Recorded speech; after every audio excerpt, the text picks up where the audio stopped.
ಜಿಲ್ಲೆಯಲ್ಲಿ ಯುವಕನನ್ನ ಹತ್ಯೆ ಮಾಡಲಾಗಿತ್ತು, ಕೊಲೆ ಮಾಡಲಾಗಿತ್ತು.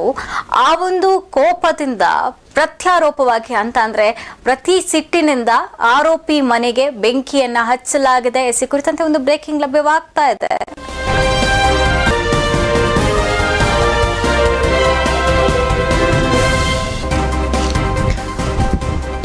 ಯುವಕನ ಕೊಲೆ, ಇನ್ನು ಆರೋಪಿ ಮನೆಗೆ ಬೆಂಕಿ ಹಚ್ಚಲಾಗಿದೆ.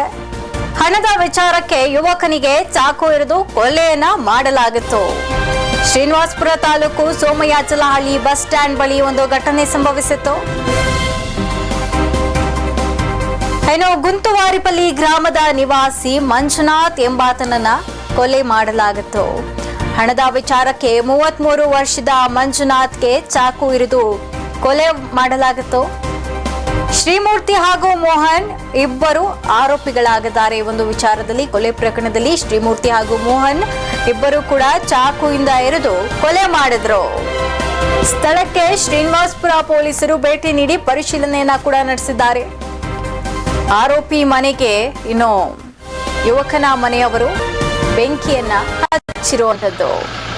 ಹಣದ ವಿಚಾರಕ್ಕೆ ಯುವಕನಿಗೆ ಚಾಕು ಇರಿದು ಕೊಲೆಯನ್ನ ಮಾಡಲಾಗಿತ್ತು. 33 ವರ್ಷದ ಮಂಜುನಾಥ್ ಎಂಬಾತನಿಗೆ ಚಾಕು ಇರಿದು ಕೊಲೆಯನ್ನ ಮಾಡಲಾಗಿರುವಂತದ್ದು. ಸ್ಥಳಕ್ಕೆ ಶ್ರೀನಿವಾಸಪುರ ಪೊಲೀಸರು ಕೂಡ ಭೇಟಿ ನೀಡಿ ಪರಿಶೀಲನೆಯನ್ನ ನಡೆಸಿದ್ದಾರೆ. ಹಣದ ವಿಚಾರವಾಗಿ 33 ವರ್ಷದ ಮಂಜುನಾಥ್ ಎಂಬಾತನನ್ನ ಶ್ರೀಮೂರ್ತಿ ಹಾಗೂ ಮೋಹನ್ ಇಬ್ಬರು ಕೂಡ ಚಾಕು ಇರಿದು ಕೊಲೆಯನ್ನ ಮಾಡಿರ್ತಾರೆ. ಶ್ರೀನಿವಾಸಪುರ ತಾಲೂಕು ಸೋಮಯಾಜಲಹಳ್ಳಿ ಬಸ್ ಸ್ಟ್ಯಾಂಡ್ ಬಳಿ ಈ ಒಂದು ಭೀಕರ ಕೊಲೆಯಾಗಿರುತ್ತೆ. ಇನ್ನು ಸಾವನ್ನಪ್ಪಿರುವಂತಹ ಮಂಜುನಾಥ್ ಗುಂತುವಾರುಪಲ್ಲಿ ಗ್ರಾಮದ ನಿವಾಸಿ ಆಗಿರ್ತಾರೆ.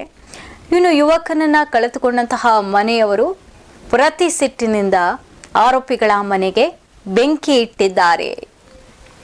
ಕೇವಲ ಹಣದ ವಿಚಾರಕ್ಕಾಗಿ ಪ್ರಾಣವನ್ನ ತೆಗೆದಿದ್ದಾರೆ ಪಾಪಿಗಳು.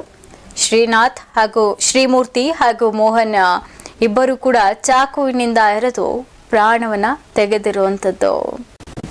ಕೊಲೆಗೈದಂತಹ ಸಿಟ್ಟಿಗೆ ಆರೋಪಿಗಳ ಮನೆಗೆ ಯುವಕನ ಮನೆಯವರು ಬೆಂಕಿಯನ್ನ ಇಟ್ಟಿದ್ದಾರೆ. ಈ ಕುರಿತಂತೆ ಇನ್ನೊಂದು ಬ್ರೇಕಿಂಗ್ ಲಭ್ಯವಾಗ್ತದೆ.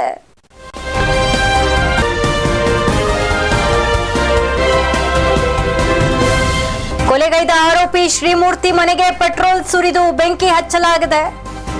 ಮನೆಯಲ್ಲಿದ್ದಂತಹ ಇಬ್ಬರಿಗೆ ಬೆಂಕಿ ಹೊತ್ತಿಕೊಂಡು ಅನಾಹುತ ಸಂಭವಿಸಿರುವಂತದ್ದು.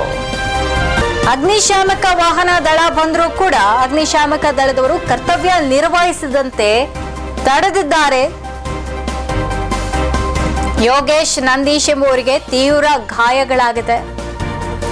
ಗಾಯಾಳುಗಳನ್ನ ವಿಕ್ಟೋರಿಯಾ ಆಸ್ಪತ್ರೆಗೆ ದಾಖಲು ಮಾಡಲಾಗಿರುವಂತದ್ದು. ಸ್ಥಳಕ್ಕೆ ಶ್ರೀನಿವಾಸಪುರ ತಹಶೀಲ್ದಾರ್ ಸುಧೀಂದ್ರ ಭೇಟಿ ನೀಡಿ ಪರಿಶೀಲನೆಯನ್ನ ನಡೆಸಿದ್ದಾರೆ. ಕೊಲೆಗೈದಿದ್ದಂತಹ ಆರೋಪಿ ಶ್ರೀಮೂರ್ತಿ ಮನೆಗೆ ಯುವಕನ ಮೃತ ದುರ್ದೈವಿ ಮಂಜುನಾಥ್ ಮನೆಯವರು ಪೆಟ್ರೋಲ್ ಸುರಿದು ಬೆಂಕಿನ ಹಚ್ಚಿದ್ದಾರೆ.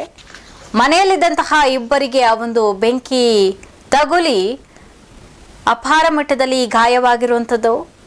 ಅಗ್ನಿಶಾಮಕ ದಳದ ವಾಹನ ಒಂದು ಸ್ಥಳಕ್ಕೆ ಬಂದರೂ ಕೂಡ ಮೃತ ಯುವಕ ಏನಿರ್ತಾನೆ ಆತನ ಸಂಬಂಧಿಕರು ಅಗ್ನಿಶಾಮಕ ದಳದವರು ಬೆಂಕಿ ನಂದಿಸುವುದಕ್ಕೆ ಬಿಟ್ಟಿಲ್ಲ.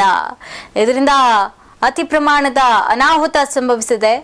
ನಂದೀಶ್ ಹಾಗೂ ಯೋಗೇಶ್ ಎಂಬುವರು ತೀವ್ರ ಸುಟ್ಟು ಗಾಯಗಳಾಗುತ್ತೆ. ಇಬ್ಬರನ್ನ ಕೂಡ ಬೆಂಗಳೂರಿನ ವಿಕ್ಟೋರಿಯಾ ಆಸ್ಪತ್ರೆಗೆ ದಾಖಲಿಸಿ ಚಿಕಿತ್ಸೆಯನ್ನ ಕೊಡಿಸಲಾಗ್ತಾ ಇದೆ. ಒಂದು ಮನೆಯಲ್ಲಿ ಇವಾಗ ಕೊಲೆ ಆಗಿತ್ತು. ಅವರು ತೀವ್ರ ನೋವಿನಲ್ಲಿದ್ರು.